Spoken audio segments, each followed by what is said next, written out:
Welcome to Guide Guru. We hope this video helps. You'll start by confirming essentials.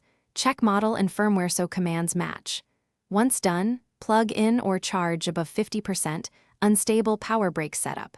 Make sure Bluetooth or Wi-Fi and location are enabled. Many controls require connectivity.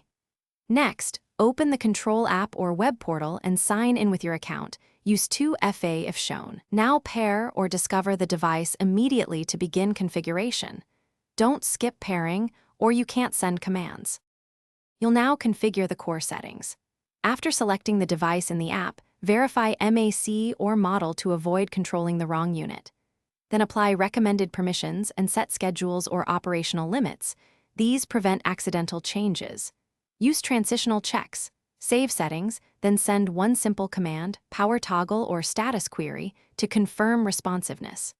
If the device reports errors, read the status codes shown. They tell you whether it's a network auth or hardware issue and what to fix next.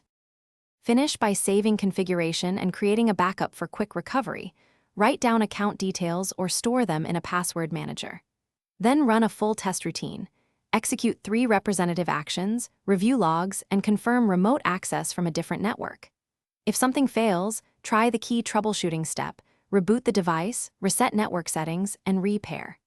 That sequence resolves most issues because it clears transient faults, refreshes connections, and forces a clean reauthentication, so controls work reliably. Thanks for watching. Consider subscribing if we helped you today.